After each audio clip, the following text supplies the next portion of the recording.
मैंने बड़ा दरवाजा लगवाया घर पे अब कि किसी बड़े नेता को मेरे घर आते हुए ये फील ना हो कि भाई मेरी गाड़ी अंदर नहीं जा रही है, मुझे उतर के जाना पड़ रहा है। 2027 अब बहुत करीब है और चुनाव से पहले की बयानबाजी भी अपने चरम पर पहुंच चुकी है। हर पार्टी ने अभी से ही अपनी कमर कस ली है, चाहे वो बीजेपी हो या सपा या फिर बसपा हो। हर पार्टी एड़ी चोटी का जोर लगाए हुए है। इसी बीच नगीना से सांसद और आजाद समाज पार्टी काशीराम के प्रमुख चंद्रशेखर आजाद ने ऐसा दावा कर दिया है जिसने यूपी की राजनीति में नई चर्चा छेड़ दी है। जी हां, चंद्रशेखर आजाद ने एक तरफ गठबंधन की संभावना जताई तो दूसरी तरफ समाजवादी पार्टी के मुखिया अखिलेश यादव से अपने हक की सीटों की मांग कर डाली।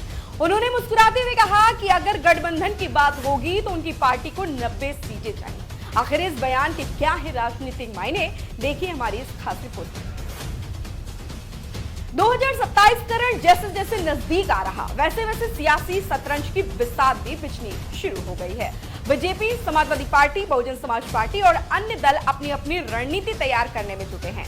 ऐसे में आजाद समाज पार्टी के मुखिया और नगीना सांसद चंद्रशेखर आजाद ने अपने बयान से विपक्षी राजनीति में नई हलचल पैदा कर दी है।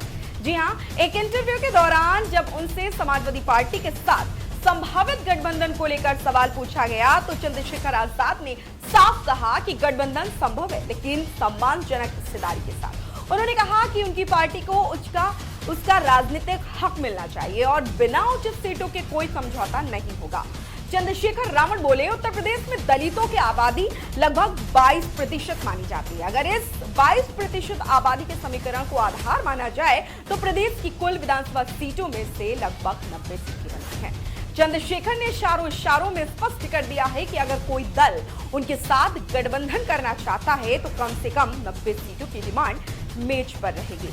चंद्रशेखर आजाद का यह बयान इसलिए भी अहम माना जा रहा क्योंकि दलित वोट बैंक को लेकर यूपी की राजनीति में लगातार नए समीकरण बन रहे हैं। एक समय जिस वोट बैंक पर बहुजन समाज पार्टी का दबदबा माना जाता था, अब उस पर कई राजनीतिक दल नजरें गड़ाए हुए हैं। जी हां, और यही वजह है कि चंद्रशेखर आजाद लगातार अपनी राजनीतिक ताकत बढ़ाने का दावा कर रहे हैं। लोकसभा चुनाव में नगीना सीट से मिली जीत ने उनके आत्मविश्वास को और बढ़ाया है। ऐसे में 90 सीटों की मांग को सिर्फ बयानबाजी नहीं बल्कि राजनीतिक संदेश के तौर पर भी देखा जा सकता है।